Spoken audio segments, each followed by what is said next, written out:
My name is Christopher Wilson. Saying that now in a firm voice carries a weight that for many years I simply ignored.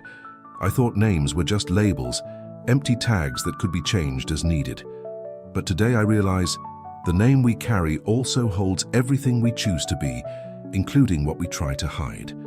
For a long time I lived as if I were above any rule, any morality, any law, visible or invisible. I walked the streets with my chest puffed out, certain that the world was a battlefield where only the most daring would survive, and I wanted at any cost to be the most feared of all. I used to laugh when someone talked about God. I laughed out loud. I thought it was ridiculous. I thought it was weakness. I thought it was a waste of time. Faith seemed like a crutch for someone who didn't have the courage to face life. Little did I know that in reality, my disdain was just a shield, a desperate way to hide the fear I had of looking inside myself. And that fear grew. It grew slowly, silently. While I pretended not to feel anything, I fed on violence, arrogance, bravado, believing that this made me invincible. But the truth is different. Every act I committed, every humiliation, every step towards evil was, in reality, proof that I was being swallowed by something much bigger than I could control. I scoffed at advice. I ignored warnings. I ridiculed any attempt to set me straight. I truly believed that consequences were for the weak. My life was a theater where I played a character that never existed, a strong, resolute, dangerous man that no one would dare confront. But behind that performance, I was a broken human being, bleeding inside, pushing my own limits so I wouldn't have to face my shattered soul. It took me a long time to understand that arrogance is just an expensive blindfold, a blindfold we buy thinking it will protect us from the truth.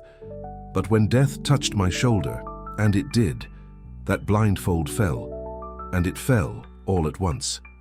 The very moment I felt my life slipping away, I discovered that no joke can silence the conscience. No mockery can hide who you truly are. No force can prevent the final encounter with the truth. But before that final moment, something began to happen. Small signs, discreet as whispers, began to follow me. Situations that seemed like coincidences, but weren't. People who crossed my path with words I didn't want to hear. Moments when the silence seemed to speak louder than the noise of my revolt. And these signs, these traces I tried to ignore, surrounded me until they formed a road I could no longer deny. A road that revealed who I was and where I was going. And it was precisely when I started following those clues that I understood that my story was never just about violence or arrogance. It was about something much bigger, something that would forever change the course of my existence. What happened after that is something you need to hear, because it didn't just change my destiny, it can change yours too. Now I know this story has already sparked something in you. Subscribe to the channel and leave a like. Stay with me to discover what happened next. Revelations that can transform your life and deeply touch your soul before it's too late. When I think back to the years I spent immersed in crime, I realize it wasn't just the violence that seduced me, but the distorted sense of importance it gave me. I, Christopher Wilson, believed I had finally found a place where my name wasn't ignored. On the streets I was feared. In clandestine circles I was respected. And in the hushed conversations of dark alleys, I became a point of reference, someone whose presence altered the course of any negotiation. This false glory enveloped me like a strong perfume, capable of masking the true odor of my soul, which deteriorated little by little without me realizing it. Easy money created the illusion of stability. Weapons gave the false impression of authority. The attention of equally lost people reinforced the idea that I was at the top of something grand. The truth, however, is that I fed on empty applause, confusing fear with prestige. And the more I grew in that environment, the more I mocked what they called morality, faith, or destiny. I said that nothing beyond that life had meaning, that strength came from spilled blood, and that courage was measured by the coldness with which I faced chaos. Over time, I began to notice that the greater my control over the streets, the less able I was to recognize who I had once been. Crime not only occupied my heart, it shaped my vision, my behavior, and my desires. I believed I was free, but I couldn't see the chains forming around me. And yet, something inside me sometimes stirred, as if a stifled truth tried to breathe through the rubble of my conscience. It was in that uncomfortable silence that I realized something was about to be revealed, something I wouldn't be able to ignore for much longer. There was a specific moment when everything started to crumble inside, although at the time I didn't realize it. The truth is that the fall never begins with a big mistake, but with small choices that seem harmless. For me, the turning point occurred on a hot afternoon when a street preacher was talking about forgiveness, repentance, and salvation. I, Christopher Wilson, stopped in front of him just to have some fun at the expense of someone else's faith. I looked directly into his eyes and began to mock the words he was saying, repeating verses from the Bible ironically, as if I possessed some dark wisdom that surpassed his. I laughed, pushed the cart where he carried pamphlets, and even asked if his God would be able to stop me. At that moment, something around me seemed to change. The air became denser, as if an invisible door had been ajar by my own provocation. I felt a shiver run down my spine, but I ignored it. Pride speaks loudly. The spirit, when already wounded, speaks softly. And it was precisely in this dissonance that my soul began to lose something fundamental. After that episode, I perceived a profound silence within me, as if my conscience had been pushed into a dark basement. Before, small discomforts arose when I did something wrong. Afterward, nothing affected me anymore. The absence of sensation became my greatest danger, because it is in the void that evil takes deepest root. The mockery that day wasn't just a provocation, it was a surrender. Without realizing it, I gave permission to a darkness I believed I controlled, but which had actually been watching me for a long time. And as I walked without remorse, something began to grow in the depths of my mind, preparing a dark awakening I wouldn't be able to avoid. After that day, I mocked the preacher. Something inside me began to fade so gradually that I barely noticed. Before, even immersed in crime, there was still a lingering discomfort when I crossed certain lines. However, after opening that invisible door, any trace of sensitivity that remained in me simply disappeared. Violence became routine. Aggression became an automatic response. Hurting someone became as common as breathing. And the worst part is that I believed this coldness represented evolution, as if a hardened heart were a trophy won on the streets. I, Christopher Wilson, no longer saw people. I saw obstacles. I no longer saw stories, only threats or tools. The compassion that once timidly existed had completely evaporated. The absence of remorse became so natural that I began to confuse apathy with strength. Each cruel act only dug deeper the hole I was walking in, but I confused this descent with growth. Every evil I committed left a trail, and that trail transformed into a path that led me further and further away from any light. Over time, I realized I no longer reacted to anything. A man begging for mercy only aroused boredom in me. A desperate look from someone about to lose everything had no impact on me. The absence of emotion enveloped me like a heavy blanket, and I had become so accustomed to the cold that I no longer remembered what it was like to feel human warmth. The soul doesn't die suddenly. It is slowly suffocated until the silence becomes complete. And it was precisely in this state of absolute indifference that something unexpected happened. A situation that seemed ordinary took on a different dimension, as if an invisible force were about to tear me away from the illusion I called life. That day began like so many others, marked by veiled threats, tense negotiations, and the constant feeling that I controlled everything around me. I, Christopher Wilson, believed I was fully aware of every risk. Danger was part of my routine, and I could no longer distinguish fear from adrenaline. I was sitting in the car waiting for someone who was supposed to bring me important information. The engine was running, the window was partially down, and the same heavy silence of the streets that I knew so well hung in the air. Nothing indicated that this would be the last time my heart would beat as a living man. That's when I heard a dry crack. It didn't sound like a gunshot from afar or an external threat. It was a muffled, almost intimate sound, as if it had come from within me. Before I could understand it, a sharp pain violently shot through my chest. I tried to gasp for air, but it simply wouldn't come. My hands trembled on the steering wheel, and a strange sensation took over my body as if the weight of gravity had suddenly shifted. The world around me seemed to contract, as if shadows were rushing closer. I tried to speak, but no words came out. My vision began to darken at the edges, and an intense pressure gripped my head. It was as if my soul was being ripped from my flesh, like a thread pulled from a torn fabric. In a few seconds, the pain was replaced by absolute silence. An emptiness so profound, it seemed to have no physical origin. Then it happened. My body slumped forward, while something within me remained awake, observing the movement with impossible clarity. Death did not come as an end. It came as separation. And in that instant of rupture, I felt the first clue that something greater was about to reveal itself, right before me. When absolute silence filled the car, I thought for a second that I had simply fainted, but I soon realized that something profoundly different was happening.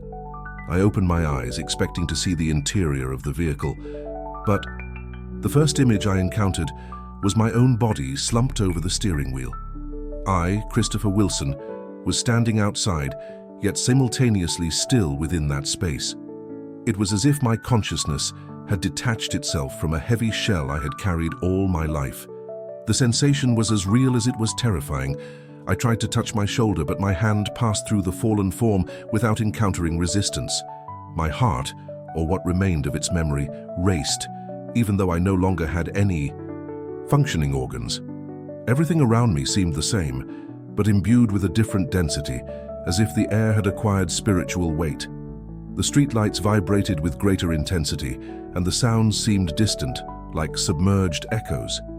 With each passing second, the awareness that I had died became more evident, although it was impossible to accept.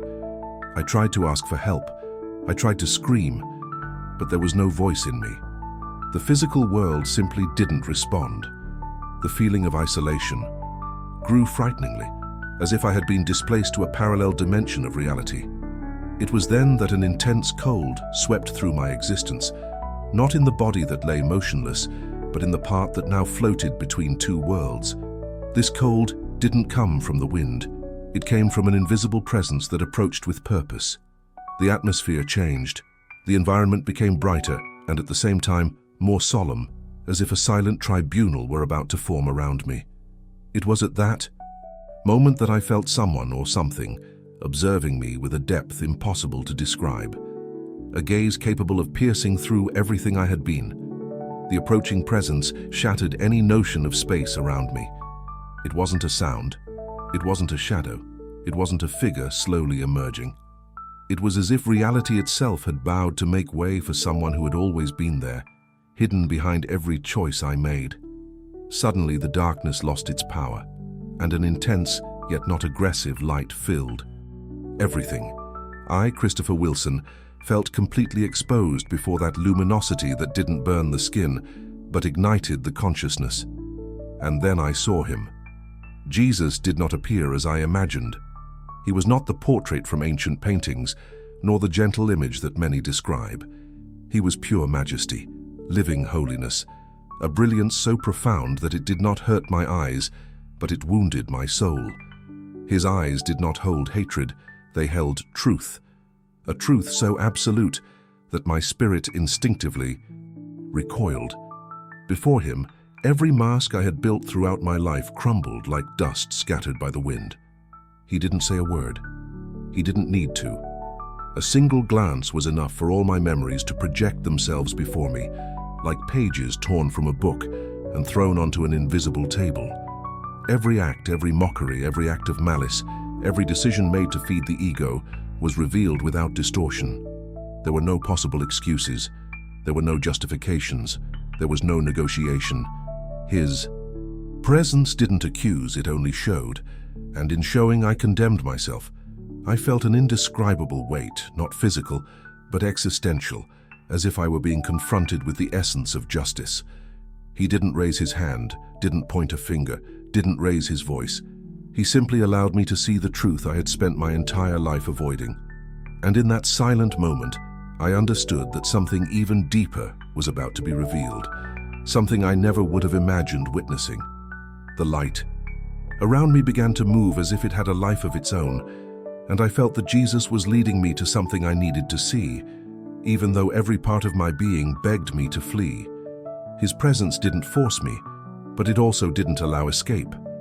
It was as if the truth were a river that once opened could no longer be dammed. When the environment around me changed, I realized I was being taken to a place where no illusion could survive. Before me loomed a vast, dark, silent, and dense expanse. It wasn't a burning fire, nor a scene of physical torture. It was worse, much worse. That place seemed made of consciousness, as if every fragment of my own soul echoed regrets and decisions never corrected. I, Christopher Wilson, felt as if I was standing before the exact sum of my choices, condensed into a living abyss that pulsed with the weight of what is lost forever when one laughs at what should be feared. I saw men who once boasted of the very things I valued. I saw people who mocked the truth with the same arrogance I carried. They didn't shout, they remembered. And the memory was the torment.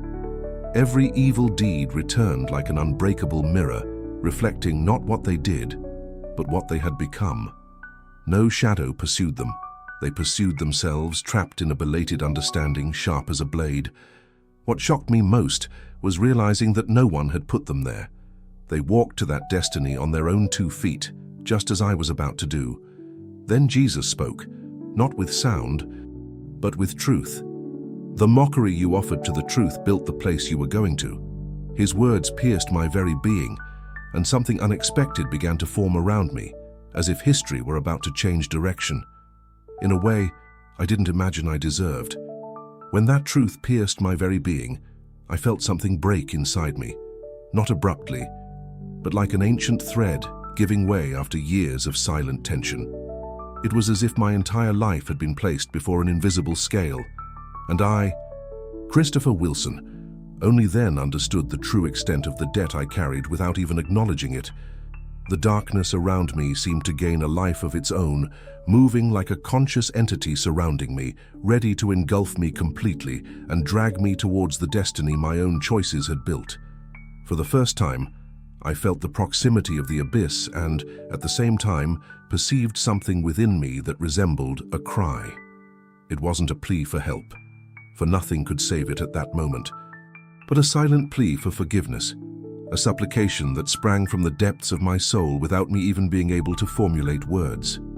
Every regret I tried to postpone, every mistake I ignored, every omission I used to justify my own arrogance, condensed in that instant when my conscience perceived the totality of my actions. The feeling was overwhelming, as if every wrong decision I had made throughout my life was being weighed and evaluated in an invisible court, not to condemn me punitively, but to reveal the depth of what I needed to understand in order to finally change. It was at that moment that I perceived a subtle movement beside me. The light surrounding Jesus intensified in an indescribable way, not as a physical glow that could be seen, but as an absolute presence that filled every space, restoring meaning to what was about to be lost forever. There were no words, but a direct communication with my consciousness, as if he were offering something I could never imagine, receiving something beyond any human merit, something that did not depend on the justice I believed I deserved. This presence offered me the possibility of returning to life, of returning to the existence I had already despised, of receiving a second chance that was not about absolution, but about opportunity.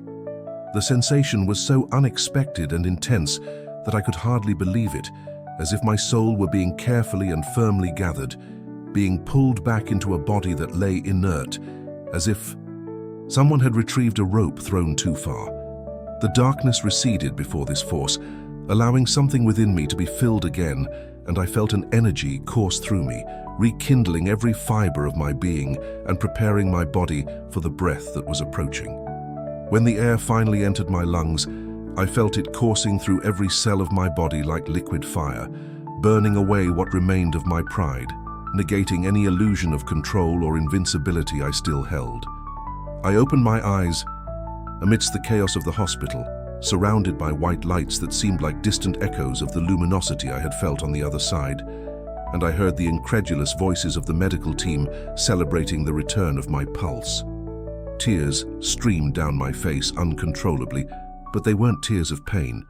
They were tears of understanding, of realizing the magnitude of what I had received and the responsibility that now weighed on my soul. I no longer wanted to run away. I no longer wanted to ignore the mistakes. I didn't want to remain someone who merely observes without acting. Every feeling that sprouted in that instant carried the certainty that I needed to repair what I had destroyed, even knowing that some wounds could never be reversed and that my mission surpassed any desire for personal comfort.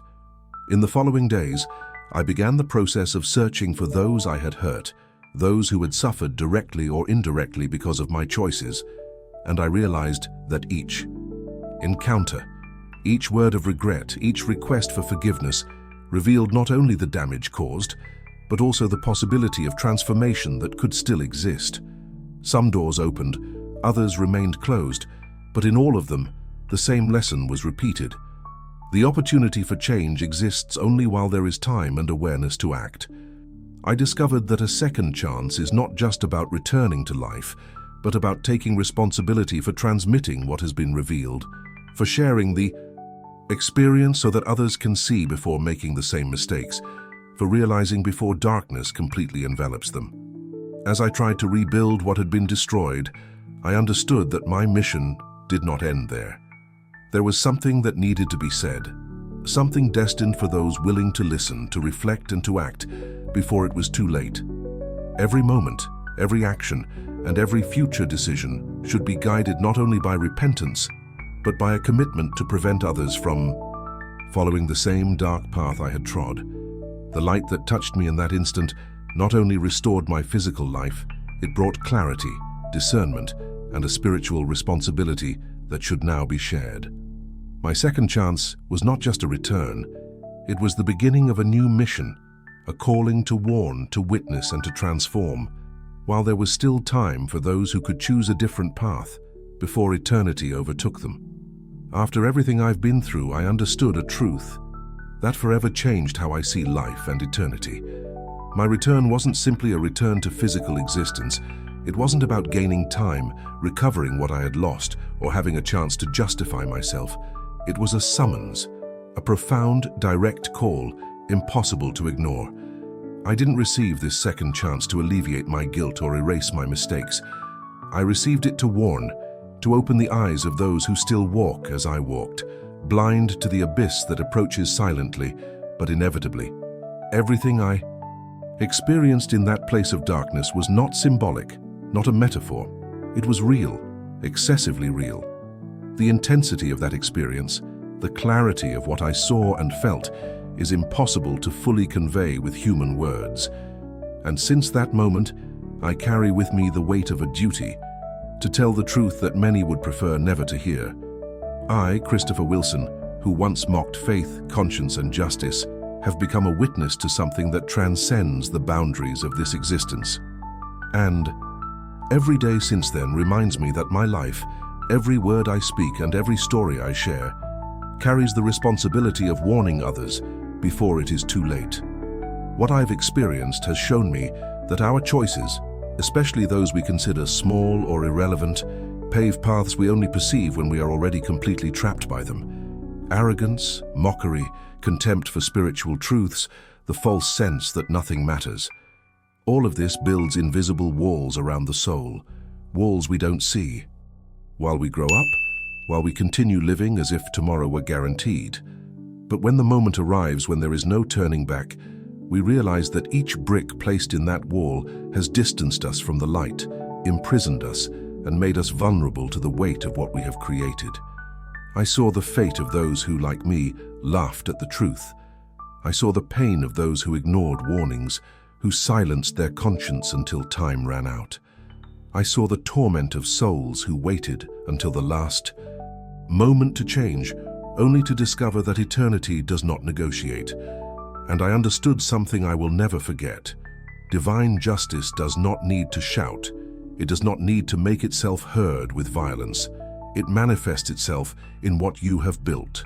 Every choice, every action, every silence or omission, everything returns in an absolute way, revealing with implacable precision what each person carried within themselves. I'm not saying this to provoke fear. It's not psychological terror or sensationalism.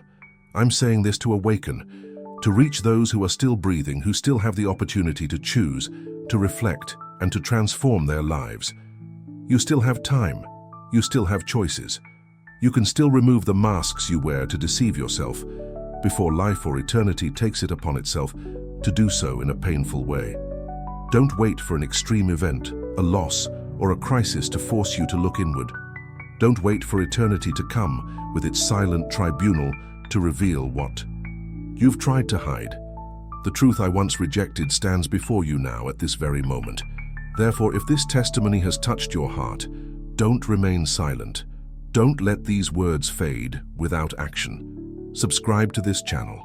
Share this message with those who need to hear it. Keep watching each new video, each account, each story that carries a real warning, a lesson that can save lives. Every word has power. Every testimony is a call to reflect, to correct course, and to prevent you or someone close to you from repeating the same mistakes that almost destroyed my life. Life is fleeting. Time waits for no one. Eternity is certain. Every choice, every detour, every lie, and every omission creates a path that, sooner or later, will be confronted. What you decide today can determine the destiny of your soul. And this channel exists precisely for that reason, to reveal, confront, and guide, while there is still a chance to choose a different path. Don't ignore the call. Listen. Reflect. And allow this message to touch your life before it's too late. Because the opportunity to change, to repair, and to walk in the light exists only while there is time. Choose to listen. Choose to act. Choose now. If you felt this way, subscribe to the channel, leave a like, and stay with us. Each story could be the message you needed to hear to transform your path and awaken your soul.